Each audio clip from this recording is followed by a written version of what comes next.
How you doing? I'm DJ Dynamixx, and I'm here to introduce the spin unit from Vestax. Check this thing out here.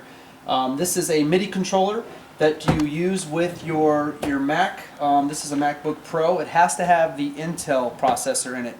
Any of the older MacBook, the G4s, will not work with the spin unit. It has to have the Intel processor in it. So I'm going to show you how to set this up and get you ready to DJ. Okay, so let's get started on this setup. Basic setup on this. You've got your headphone jack and your headphone volume. That's what this knob is here. This side here is your microphone, which is they're both 1/4-inch jacks, which are very common to find. These are your volumes for your microphone, for your headphone. And you spin the unit around in the back. You've got very simplified. You've got your master outputs left and right. You've got the touch sensor levels, which are for the main platters for touch sensitivity. You've got your power adapter. If you don't have an adapter, that's okay. Your MacBook will power through the USB cable. You just have to make sure that your settings in the back are switched to USB. And once that's set in, I'll show you how to do that. We'll be able to power up and get moving on this. Okay, so let's get this thing plugged in. We've got our master outputs here. We're going to go red and white. Pretty basic. You should know that. Pretty much AV 101. Your USB cable right here, which is going to be your power source as well as the SIN to your MacBook. I'm going to flip this around like this. We're going to drop this down. Remember, be delicate with these. These are electronics. I'm going to take your MacBook. We're going to open it up. Power it up. And go ahead and plug your USB port into any one available on the computer. Okay, so now that your computer is all powered up, you should have full lights on your spin unit. The spin unit should come up purple.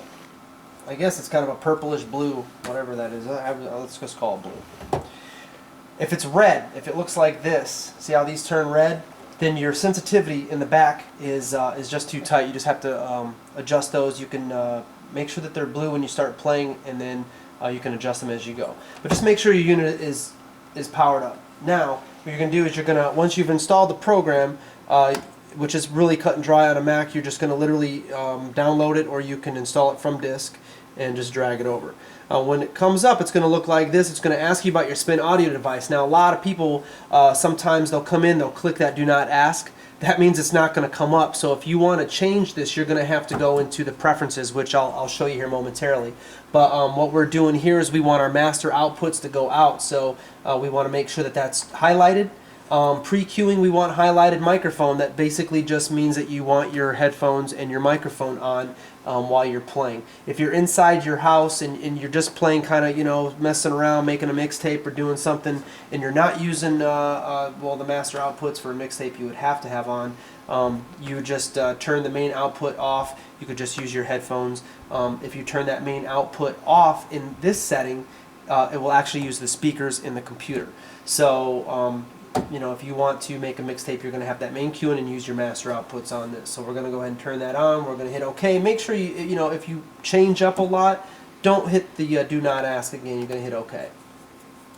It's going to reconfigure the audio engines. Now what we're going to do now is we're going to go in and I'm going to show you guys how to change that preference if you need to. You're going to hit DJ. You're going to come up to preferences. The devices are going to come out.